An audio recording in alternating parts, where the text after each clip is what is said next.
You're listening to the Movement is Medicine Show, a podcast hosted by Head to Toe Spine and Sports Therapy, a modern chiropractic and manual therapy practice in Edmonds, Washington.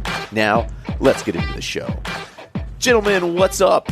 And happy day. How's it going, Barry? Good, How's gentlemen. it going? Good. How are you guys? Doing good. Not too bad. Doing good, yeah. Excellent, excellent. Surviving the snow apocalypse here. Yeah. So it's like a mini snow apocalypse. Yeah, not as bad as last year, so we're not really dealing with all that, but a little one. Totally. Last year was actual life and death. Yeah. This year, not so much. At least that's what people like to think. Exactly, right. Totally, Yeah. Totally. Yeah. So, gentlemen, today we have an interesting show. We're going to be talking about fascia today. Correct? Is in the myofascial layer. Correct. Yeah, that's What correct. is it? Yeah. I mean, I think we've all heard that term fascial release or fascia, but let's maybe start off with what is it? So, fascia is essentially it's the sleeve that surrounds each muscle. So it gives the muscle its shape. It takes input from the nervous system. It'll take that electrical impulse that the nerve sends it and basically shower the entire muscle in it, which allows the muscle to contract to give it its function. So fascia does a lot of really interesting things. Once you start addressing the fascia specifically, you notice a lot of changes in people's pain levels, how their muscles function, their range of motion deficits, etc., and so on and so forth. Yeah, I think that's one of the biggest things that Lee just touched on there with the fascia is just, give shape and function to the muscles. Because, the muscles themselves, they're going to listen to kind of like what the nervous system is telling it. And like Lee was saying, that fascia is kind of an extension of the nervous system, helps transmit not only those nervous impulses, but also different forces throughout the muscles due to the fascia. And it's such a big system that covers all the muscles in your body, and not even just the muscles in your body, the viscera, kind of the organs in your body. It's a connective tissue that just connects all these different systems together. I mean, we can even add in the lymphatic system to that. So really a wide-ranging system that has a lot of effect on the body and your motion and just kind of how you move as well. I think the fascia ultimately would be the buffer between the nervous system and the muscle. Yeah. So to think of it like that, as the fascia is the middleman, it has the nerves telling the fascia what to do, and then the fascia is telling like your lymph node or your organ or your muscle or whatever it is how to appropriately function. So with something that pervasive in the body and kind of with such a critical role, there's probably a number of things that can go wrong along the way, but injuries or damage to that system. When we see it and when we're treating it, what are some of the typical things that we see going wrong with the fascia that we're helping? Well, the number one thing that we're going to see here what affects 3 out of 4 Americans, according to the most recent research, is dehydration. The fascia is about 90 to 95% water. So when we dehydrate, we're dehydrating our fascia, we're dehydrating our organs, we're dehydrating our muscles.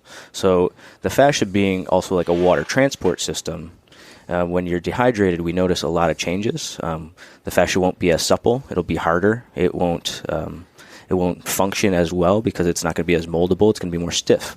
So with that, and a lot of the fascial movement that we're going to do in the office is to rehydrate that tissue, bring more water in, and to push some of that older fluid tissue water out.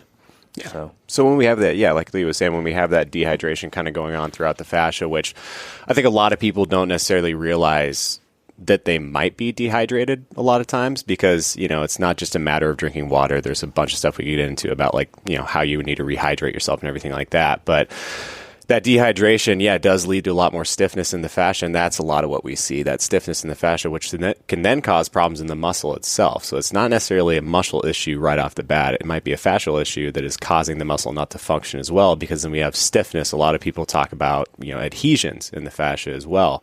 And that's a lot of times where we can kind of get into that is when we have some of that dehydration, or on top of that as well, we can talk about lack of motion, right? Which that is a huge factor as well. I mean, we talk about here, movement is medicine, right?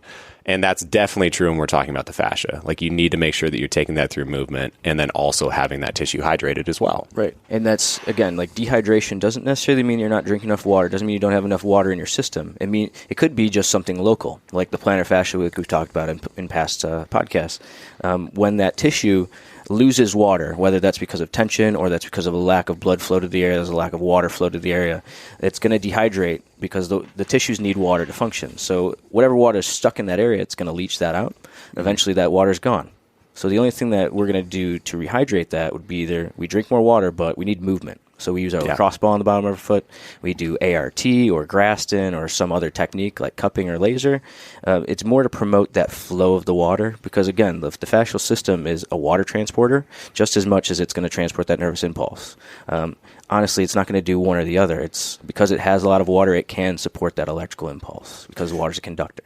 So we're talking the classic use it or lose it type of thing where we have lack of movement, we have stagnation and then that will create a host of issues in that particular affected local area. Yeah. Absolutely. And it's not necessarily just the local area either. I'm glad that you just touched on that because, a lot of times we'll have pain present in a local area. Like it'll present in a specific like my area. shoulder, right? or this little elbow hurts, or like my wrist hurts, or whatever. Exactly, right? Where it's like a single area. It's like, oh man, I'm having pain there. It's like, this isn't moving as well. It's like, okay, yeah, right. That's not moving as well. We're having pain in that area. That's where the pain is presenting. But a lot of times, because like we were talking about before, how interconnected this whole fascial system is, that might not be the issue. Like, a lot of times it necessarily isn't the issue. There might be something else going on somewhere else.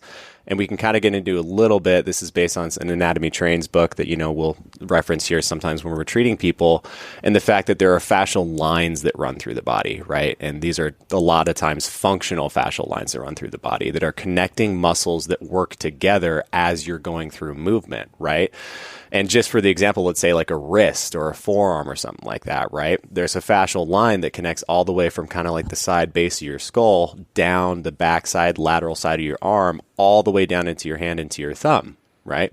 So there could be an issue happening on any part of that chain. And because the fascia is so connected and it kind of builds tension throughout that entire line, you really have to look at the entire line if you want to treat the system as a whole, if you want to actually figure out where that pain is coming from. Right. And with that lateral arm line that Tim was talking about, and Tom Meyer's work with Anatomy Trains, if you're interested in fascia, that's a great book to read. It's pretty cheap. You can find it on Amazon. What's going to happen there is it's sometimes it's going to present as like an epicondylitis or like a golfer's elbow or a tennis elbow, right? And what we're finding there, especially with the fascia, is that fascia is anchoring tension at that spot because it wants to help the whole system move appropriately. And it's obviously not a good spot for it to anchor tension because we have pain. But that tension's anchoring there. It's probably compromising some of that flow of those water, those tissues, that rehydrating stuff that we talked about earlier. And then we have to essentially show that tract how to properly move again. And that could be from anything passive like we do in the clinic. That could be something active. Most of the time when we do active things, we can break up those adhesions more permanently and the body sees a better effect from that. So in some ways, it's like in old school, like if we think about an old school string of Christmas tree lights where, it's like the one light, if a little light bulb gets loose, the whole light kind of that thing stops functioning properly. Exactly. And it can be anywhere along the light string, you know what I mean? Whereas that bulb that's out that's causing that problem, right? So here, if we're saying, well, I have like this, maybe I'm having carpal tunnel, like some kind of pain, or I'm thinking I have carpal tunnel and I'm thinking it's in my wrist. Well, in actuality, it could be a problem, and most likely it is a problem in that fascial line that goes all the way up the back of the arm, over the shoulder, into the side of the neck. Yeah. And so we're going to look at all of that stuff.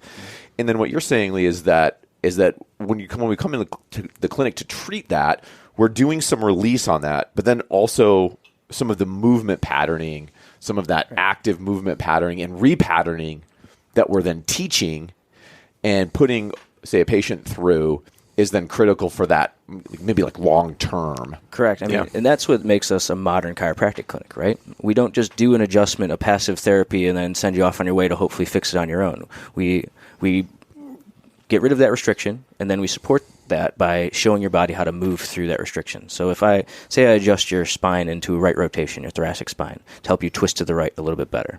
What I want to do after that is I want to show you how to twist to the right properly so that your body can download information and it can make a more permanent change. Yeah. So we're trying to retension the body at that point, right? So it doesn't just, like Lee was saying, it doesn't just stop at like treating the area or even treating the fascial line itself, like through passive or active modalities.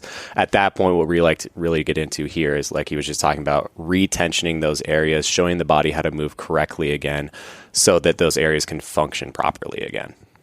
It's interesting. We, not that long ago, we had a whole variety of different patients in, and we were just talking to them about their experiences and asking them to kind of share their story. And if you follow us on the Facebook or the Instagram, sometimes those will show up. But what was really interesting when we were just talking to those patients was how often that fact came up of what they've learned. That it's like, oh, I came in and they were able to solve or figure out what was going on. And almost always there's like an aha moment for people. There certainly was for me. Every time I get treated, I'm always like, oh, wow, it was totally not that area that was the actual problem. But the other thing that everybody brought up was the learning component. Like, I learned how to move properly. I learned some self-care resources, and that's helped me long-term not have this thing be a chronic issue. Where a lot of times you have people come in and it's like a chronic issue. They've been dealing with it for a long period of time, maybe years. Right. And maybe they've gotten relief in the past because they've gone in for a treatment somewhere, but they haven't gotten that repatterning and they haven't gotten that proper movement function so they can really have relief. Yeah, biggest key to that you were just talking about is patient education. And I think that's something that we really try to stress here with all of our patients is not only, like you were saying there, Barry, is giving them the tools that they need to keep themselves out of pain and, keep their body functioning properly, but to educate them on those systems so that they understand how their body works a little bit better in the long run as well. And that's one of the biggest things we can do as long with getting people out of their pain is just educating them on like how these systems work so that they can stay out of pain, right? So they don't have to be coming in all the time. Yeah, because people tend to be really consumed with their muscles. They say, "Oh, I have pain; it has to be my muscle," or "Oh, I have pain; it has to be my joint."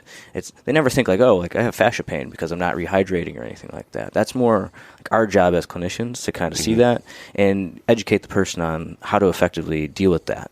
Most of the time, it's as easy as just taking a lacrosse ball to the area, or again, doing some active movement.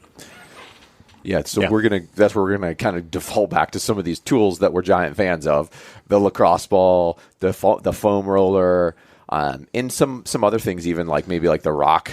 Even like the rock floss and stuff, some stuff like that, right? Yeah, rock floss is a great one. You can definitely get some really increased fascial gliding, what we call that with the rock floss, which is good because you get that compression on the tissue.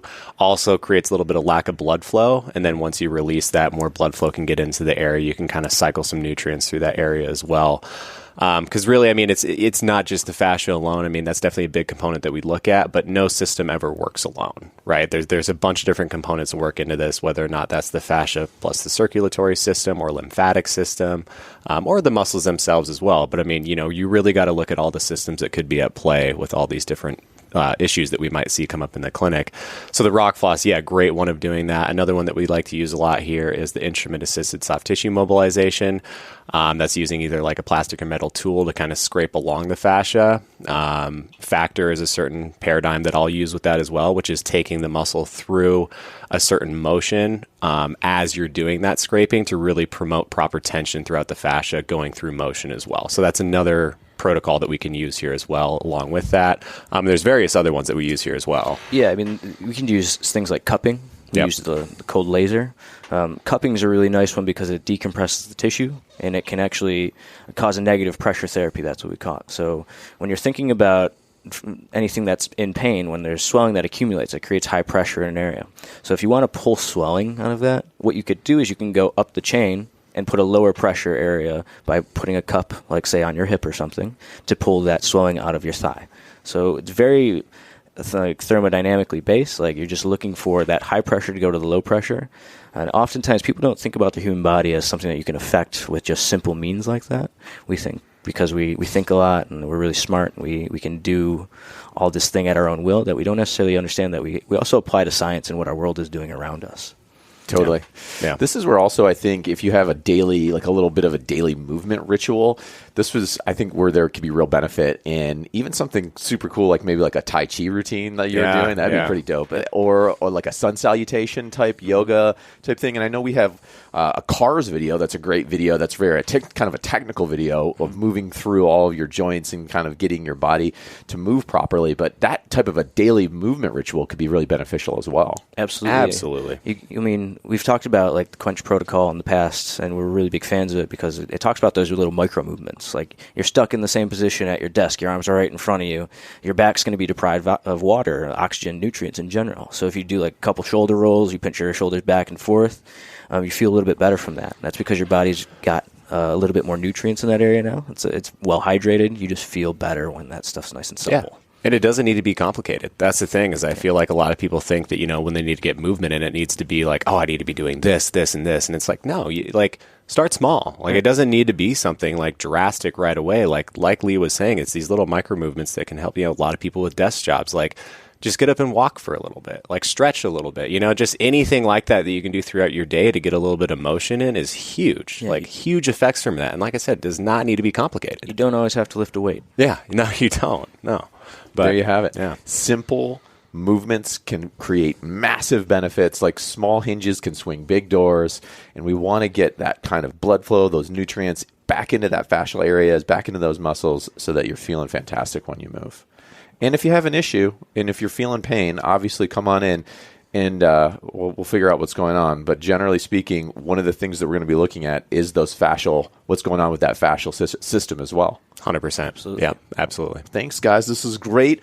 Always love learning from these two big brains. Gentlemen, have a fantastic rest of the day. Guys, thanks for tuning in, and we'll catch you on the next show. Yeah, thank you. See you later.